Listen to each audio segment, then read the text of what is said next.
Happy Super Bowl Sunday, everyone. I'm Taylor Michelle, and it's time for the weekly rundown from home. We all know the best part about the big game is the commercials and the food, I guess.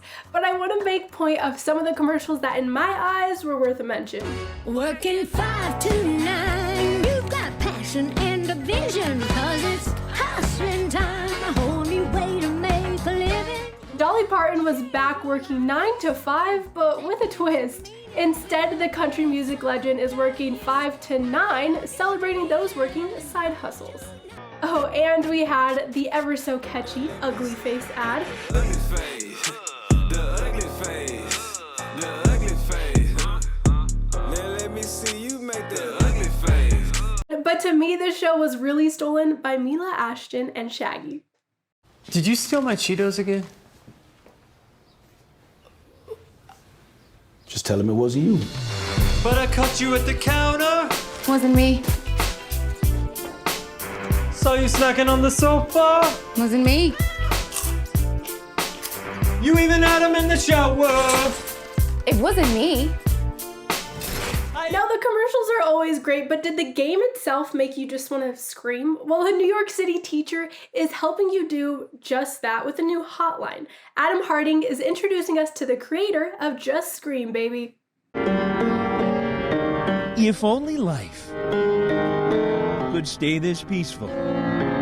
But in the time of COVID, our sense of calm can sometimes feel shattered. A seemingly constant stream of bad news. It's been very isolating. Drilled into our minds. I've had to stay home most of the time. It's enough to make a lot of us just scream.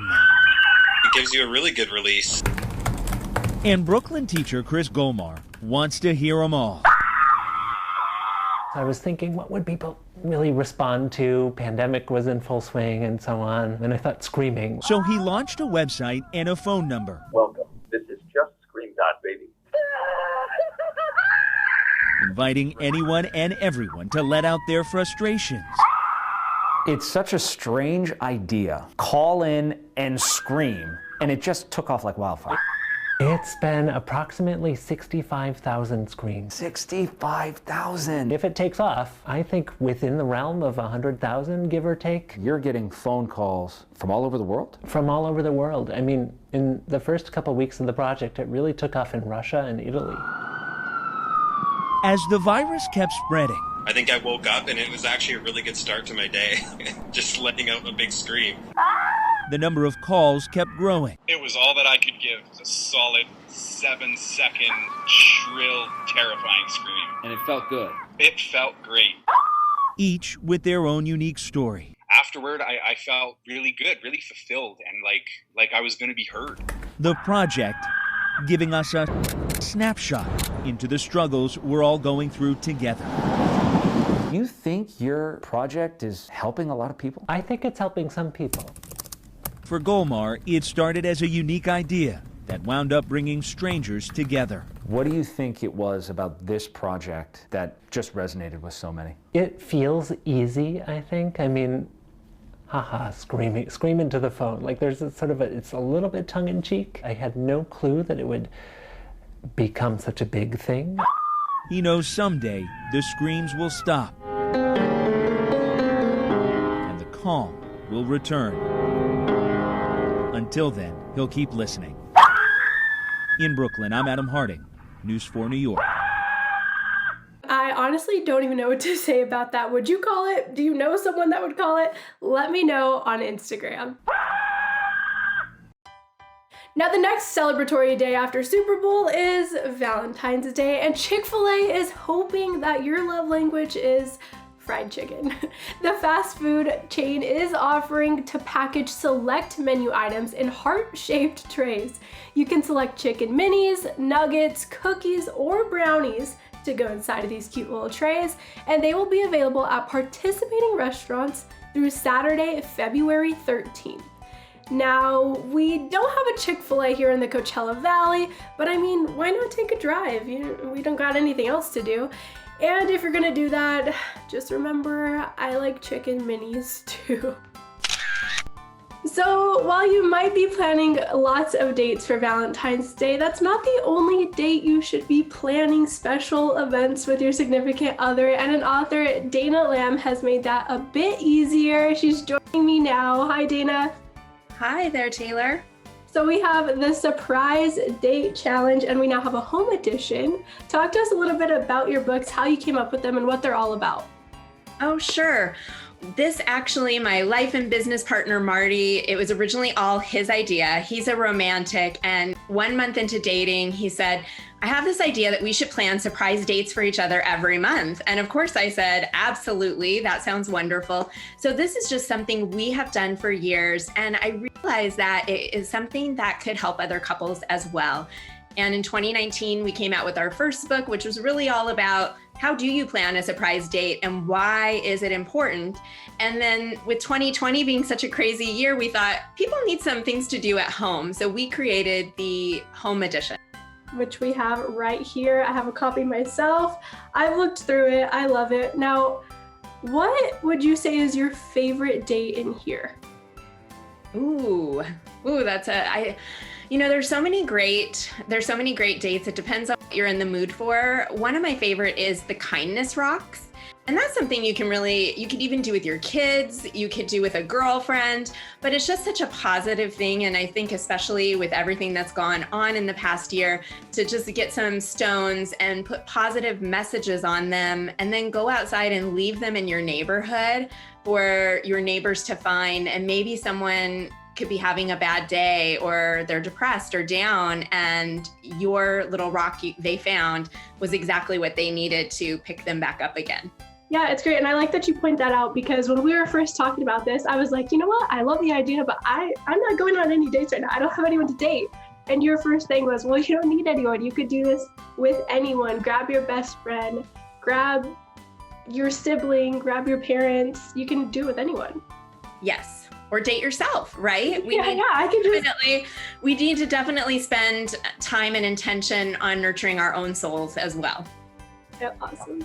So, okay, let's just go through so viewers can kind of get an idea of what is in here. So I see there's a lot of quotes.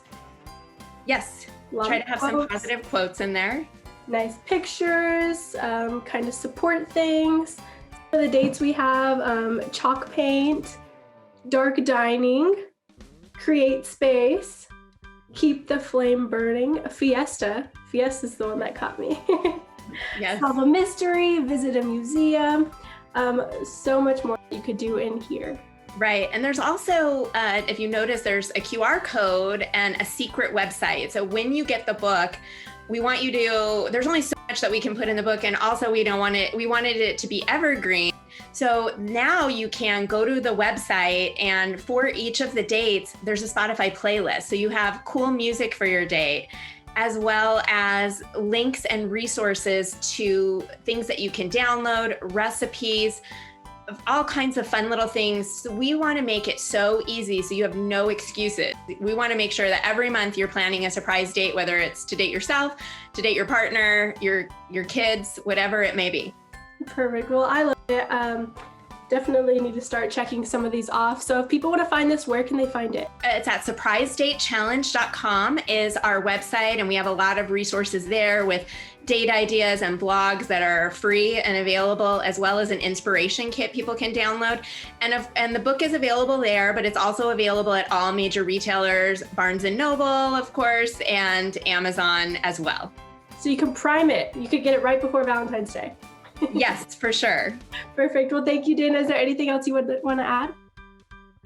No, I don't think so. I just make sure that you are committing to planning one surprise date a month. The Surprise Date Challenge is all about planning one surprise date a month for a minimum of 3 months, and then see what it does for your relationship, because we know from experience and from our clients' testimonials that it truly does make a difference in people's lives.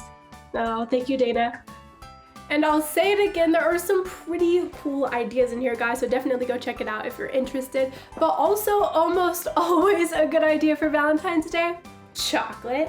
NBC's Chris Pallone is introducing us to a man who traded his corporate America career to become one of the world's most renowned chocolatiers.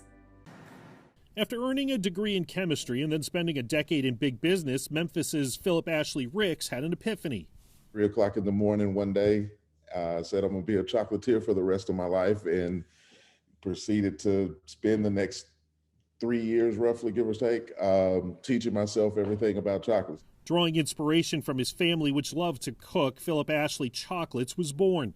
He quickly gained a reputation for creating beautiful and tasty handcrafted treats, pairing chocolate with unusual ingredients like sweet potato, a tribute to his grandmother. That's literally the first chocolate that I made when I said, you know what, okay, I'm ready to go and do my own thing. Since then, he's won awards and accolades and made chocolate served at star-studded events like the Oscars and Grammys.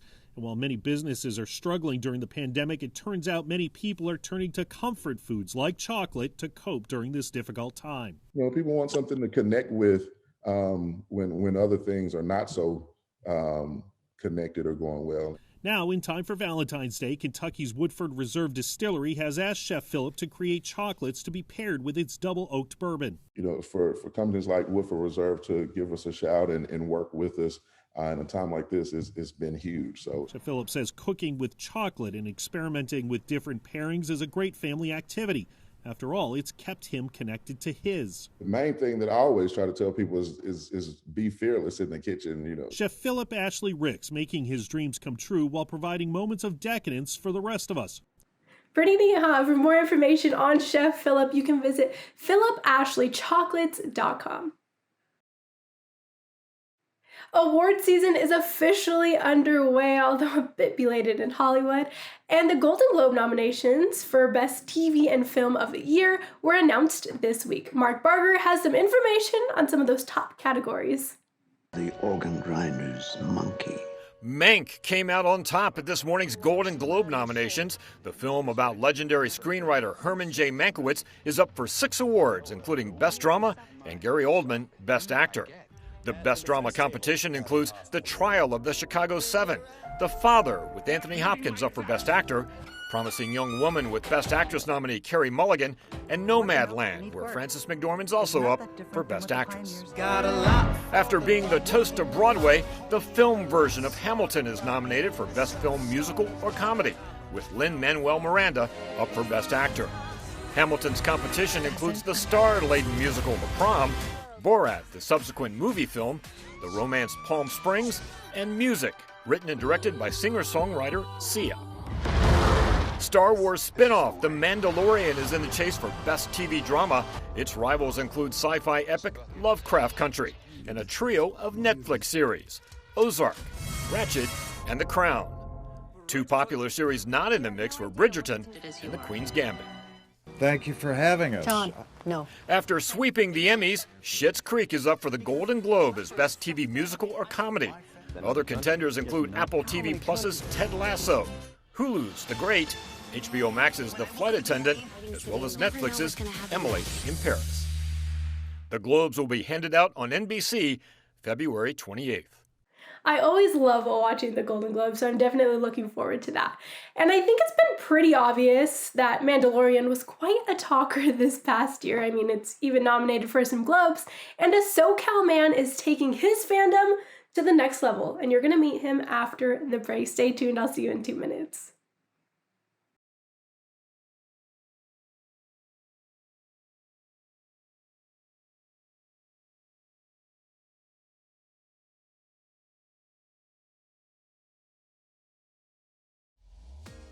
Welcome back to Weekly Rundown. Caught in a quarantine funk, a Los Angeles comedian is charting a new path. He's taking on the persona of a Star Wars fan favorite, and his mission? To spread smiles. As Hetty Chang shows us, this is the way.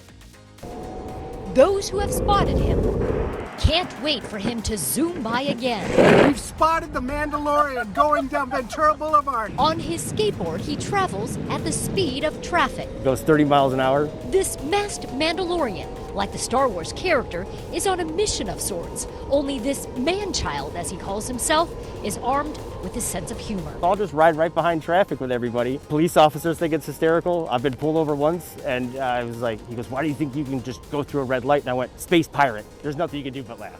Unlike other Mandalorians, this one, who hails from Toluca Lake, is revealing his face. Tim Bramer is a stand-up comedian who realized he no longer needs a stage. This whole thing got started because I'm a big box of stupid, and I love making people laugh. And when quarantine hit, they were talking about like 2022 that we wouldn't be able to perform again. And a friend of mine's like, dude, the world is your stage. Go act on it. After The Mandalorian came out, and I'm like, that's the one. I actually made all of this. Each piece was like cut and molded into each position, which is a lot of fun. And then my phone connects right here, so I can play music. Bramer's appeal is picking up steam on the streets of Los Angeles. With girls, it's like, look, it's Baby Yoda. Oh my God, Baby Yoda. With guys, they're like, Boba Fett. I'm like, it's close, but yeah. And kids are like, it's a Mandalorian. I think I'm more of a Goonie than anything, but... But for this out-of-work comedian, this act is for himself as much as his audience. With some people with depression, a pill can help. You know, some people with therapy can help.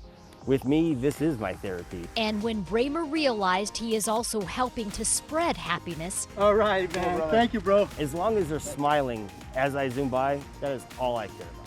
And it's the only medicine I really need. As the Mandalorians would say, this is the way. If this pandemic has shown us anything, you're gone in an instant. And what did you leave behind? What mark did you leave on this world? Did you make it a better place than when you got here? That's just what I want to do. I definitely think the cop part was my favorite. But coming up, I'm introducing you to another fella spreading all sorts of smiles through his community. You'll meet him in just 2 minutes. We'll be right back.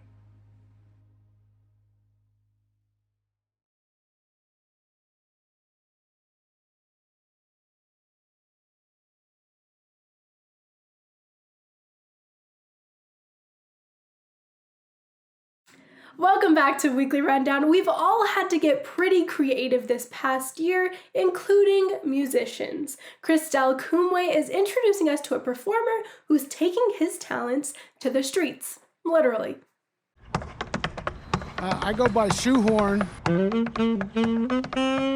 He lives up to the name with his dancing shoes and horn. I tap dance and play the saxophone at the same time, among a lot of other stuff. Michael Conley discovered the woodwind instrument as a teenager. I used to play the harmonica, and I'd go to concerts, and then I got into playing the sax, and I never looked back. Around the same time, he started tap dancing.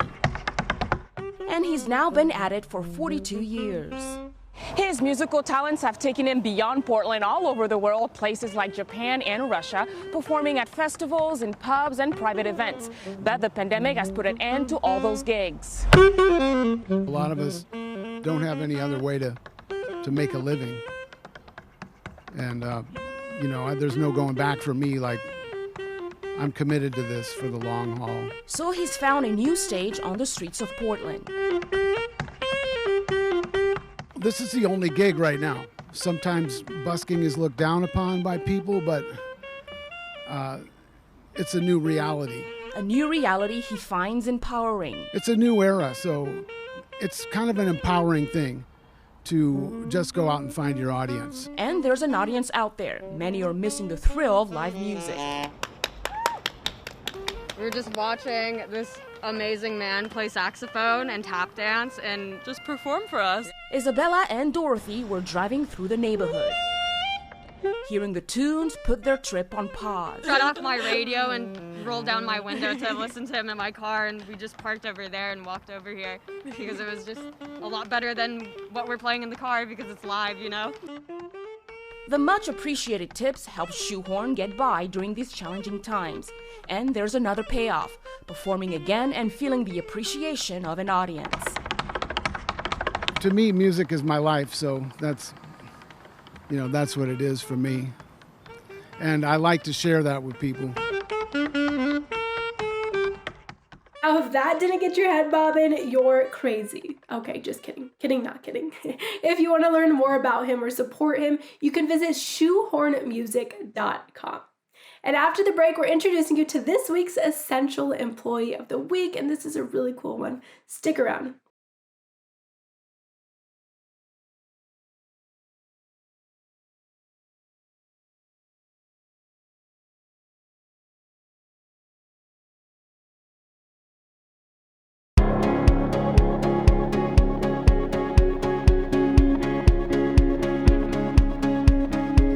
We're here at Desert Memorial Park in Cathedral City, about to surprise a woman who helps families out with funeral costs that just cannot afford them. Come on. Hello, hello, hello. Hey. You may think you're here to shoot a commercial, but what we are here for is that, Kimberly, you are our Essential Worker of the Week. I know you. I love you guys. Surprise, surprise. Thank you. Thank you. I don't know if you've seen the segment, but Honda and Toyota of the Desert give $1,000. Everything you do for the Unforgettables is absolutely incredible. We know you're a volunteer. You're just such a huge part of our community, and the work that you do is amazing. Kimberly, this was very exciting for me just to see you as our Essential Employee of the Week. Everything that you do with the kids and everything that you do in general, we appreciate it. So enjoy it. Congratulations. Yeah. Are you surprised? Congratulations. Just all the amazing volunteer work and you know, the compassion you put into it and the passion you have to help these families through really tough times. Amazing work. So congratulations, spend it well, and you know, thank you for all you're doing. Yeah. And as you know, Kimberly, beyond the money, it's the point that we want to recognize you for your accomplishments, for your willingness to hop in there and help in tough situations. I mean, this isn't an easy one because it's helping out with funerals, the end of life stuff. So how do you find the strength to put yourself out there like this? You know, I just consider it an honor, and I think we're all reminded what a gift every day is, especially in this industry, in this environment, everything we're going through right now. Every day, every moment is just such a gift and a treasure. Well, Kimberly has been the leader of our little committee out here in the desert for probably 10 years. We came in contact when she was working in the industry, then she's tried some different things, but she's always taken the point and led with charisma, but with also compassion, and people love her.